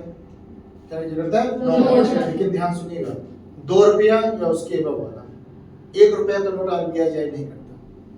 1 रुपया का नोट जारी करती भारत सरकार, जिसमें हस्ताक्षर होता है वित्त सचिव का। किसका होता है? वित्त सचिव का हस्ताक्षर होता है। ठीक। उसके बाद ये बैंकों का बैंक है। कौन? आरबीआई। इसमें आप अपना खाता नहीं खुलवा सकते। आरबीआई किसका खाता खुलता है? बैंकों का खाता खुलता है। किसका? बैंकों का। पूछेगा निम्नलिखित में से किसमें एक आम व्यक्ति खाता नहीं खुलवा सकता? SBI, UBI, UCO, RBI. RBI में कोई अपना खाता नहीं खुलवा सकता। अच्छा, ये सरकार का भी बैंकर है। अंतरराष्ट्रीय स्तर पर कौन बैंक है? सरकार का। ये बैंकों का बैंक कहा जाता है। मौद्रिक नीति और नियंत्रण काम कौन करता है? साख नियंत्रण काम कौन करेगा? अच्छा, अब भारतीय बैंकिंग पर देखा जाए तो अनुसूचित बैंकें होती हैं। अनुसूचित बैंकें वो बैंकें होती हैं जो आरबीआई के 1935 4 यही आरबीआई नियम 1934 की दूसरी अनुसूची में शामिल है। ये क्या करेंगी, इनके और क्या शर्त हैं कि आरबीआई से इनका संबंध होता है। ये सीआरआर आरबीआई, जब आरबीआई संबंध है तो पूरी जिम्मेदारी किसके पास होगी, आरबीआई का। तो जितने नियम है रेपो दर, रिवर्स रेपो दर, सब नियम अप्लाई नहीं अप्लाई होगा। दूसरा होता है गैर अनुसूचित, जिसका कोई मतलब नहीं आरबीआई से, यानी अगर कोई भी कार्य होता है क्या उसके लिए आरबीआई जिम्मेदार होगी नहीं, ठीक है। उसके बाद वाणिज्यिक बैंकें क्या होती है, वाणिज्यिक बैंकें होती है 3 तरीके के, सार्वजनिक बैंक, निजी बैंक, विदेशी बैंक। सार्वजनिक बैंक जो सरकारी बैंकें होती हैं उसे क्या बोलते हैं, सार्वजनिक, जिसमें 50% सरकार निवेश करता है। कितना परसेंट करता है, 50%। सबसे बड़ा सार्वजनिक बैंक कौन सा हो गया, एसबीआई। सबसे बड़ा निजी क्षेत्र का बैंक कौन होता है, एचडीएफसी। कौन भैया, भारत की सबसे बड़ी विदेश बैंक कौन सी है, स्टैंडर्ड चार्टर्ड बैंक। कौन भैया, गवर्नमेंट बैंक कौन सी है, एसबीआई। प्राइवेट वाली एचडीएफसी, और जो है विदेश वाली स्टैंडर्ड। लघु वित्त बैंक की स्थापना 2014 में हुआ था, ठीक है। इसमें शर्त यह है कि 75% पूंजी आप प्राथमिकताओं के आधार पर देंगे, कि किस क्षेत्र में ज्यादा पूंजी की आवश्यकता है उसी अनुसार आप 75% क्षेत्र में पूंजी आप देंगे, ठीक है। उसके बाद अगला बैंकिंग होता है पैकेट बैंक। पैकेट बैंक का मतलब केवल डिजिटल लेन देन होता है, जैसे यूपीआई वगैरह में आप सिर्फ उसमें जमा कर सकते हैं, लोन नहीं दे सकते। लोन नहीं देता हो, केवल क्या करता है, जमा करता है। इसके सिवा क्या करता है, आपको जैसे आप लोग फोन पे वगैरह चलाते होंगे ना, तो फोन पे वगैरह में पैसा जमा हो जाता है तुरंत फोन पे अकाउंट में। क्या लोन देता है क्या, नहीं। लेकिन आपको क्रेडिट कार्ड डेबिट कार्ड दे देगा, क्रेडिट कार्ड डेबिट कार्ड देता है वो, लेकिन अन्य चीज वो नहीं देगा। उसके बाद ऋण नहीं देता वो। ग्रामीण बैंक, महत्वपूर्ण क्वेश्चन, इसकी स्थापना 2 अक्टूबर 1975 को हुई थी। कब हुई थी, 2 अक्टूबर 1975 को हुई थी। केरकर समिति के द्वारा ये कहा गया कि अब ग्रामीण बैंकों की स्थापना नहीं की जाएगी। ग्रामीण बैंकों की स्थापना सिर्फ इसलिए किया गया था ताकि ग्रामीण क्षेत्रों में बैंकों की स्थापना हो सके, ताकि लोग बैंक से जुड़ सके। इसमें क्या होता है, 50% पूंजी केंद्र सरकार की होती है, 15% पूंजी राज्य सरकार की होती है, और 35% सूची प्रवर्तक बैंक की। प्रवर्तक मतलब जैसे बैंक ऑफ बड़ौदा का है, इसकी ग्रामीण बैंक का नाम है उत्तर प्रदेश बैंक ऑफ बड़ौदा, देखते हैं ना, वो ग्रामीण बैंक इसका है। जैसे काशी गोमती है वो यूबीआई का है, किसका है, यूबीआई। तो जितनी सरकारी बैंकें अपने ग्रामीण अंचल में खोलेंगी वो उसी स्पॉन्सर बैंक है। क्या बोलते हैं, ये कोई महत्वपूर्ण क्वेश्चन नहीं, खाली ये है 2 अक्टूबर 1975 किसकी स्थापना हुई थी। सहकारी बैंक किसे कहते हैं, जिसमें गैर अनुसूचित सदस्यों के माध्यम से बैंक चलते हैं, उसे क्या बोलते हैं, सहकारी बैंक। क्या भैया, सहकारी बताया था ना, ग्रुप समूह, वो सहकारी बैंकों को उदाहरण बेटा। उस 3 तरीके से होगा, एक राज्य लेवल होगा, एक जिला लेवल होगा, और एक ग्रामीण स्तर। कितने लेवल होता है, 3। विकास बैंक होता है जो अलग अलग क्षेत्रों में अलग अलग स्थानों पे कार्य करता है, ठीक। तो इस तरीके से आपका जो है वो पूरा का पूरा समाप्त हुआ, ठीक।